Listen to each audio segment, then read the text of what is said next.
My name is Justin Scarelli, and I'm from Hampstead, New Hampshire. And I'm a filmmaker. Last summer of 2009, I did a film called Some Holiday, which I wrote and directed and produced and every other thing known to man. It was a story about three couples and how they dealt with a child at the center of their relationships. A young married couple, a gay couple, and an actor, singer, musician. And one of the reasons I wanted to do the film was to explore, for me, the dynamics of a gay relationship and what that would mean, because I had never dealt with that in my writing before.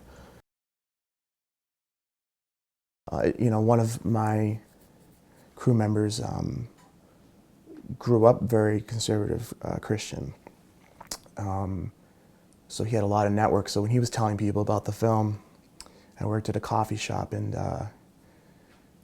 these husband and wife came in to talk to him. He was promoting the film and telling him about the three storylines, and she came in and out of nowhere said, well, so-and-so, cousin, we think that she's gay, and she's going to hell because that's just not what's in the Bible and stuff. And that really floored me, because I was like, I never heard that before. I'm living in a bubble with it, so it was just like all of a sudden it's like, ooh, and I got really angry.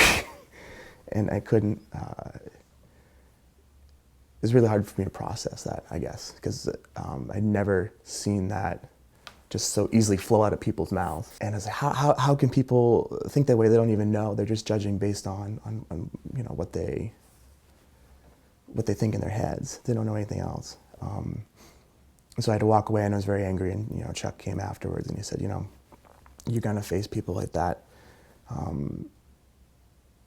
but you're not really here to please them.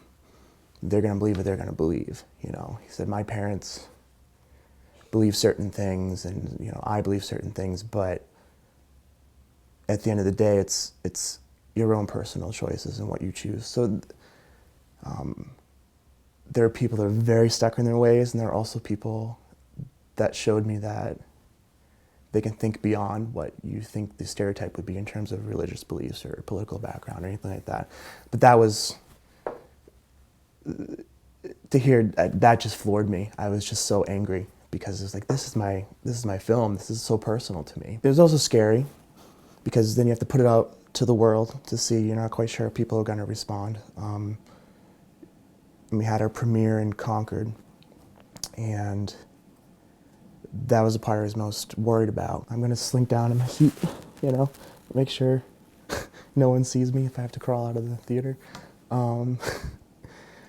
And the audience reacted very well. I mean, the DVD skipped a couple times. Ironically, it skipped at the point where they had to kiss for like 10 seconds. So that was interesting. But it wasn't as big a deal as I thought it would be. And I think that's part of the lesson or journey that I had. That people and characters are who they are because they are who they are. And it just solidified in me that, as an artist, the best way to explore things sometimes about yourself is through art, is through writing or painting or whatever you want to do. Sometimes seeing it outside of yourself helps you to understand yourself a little bit more.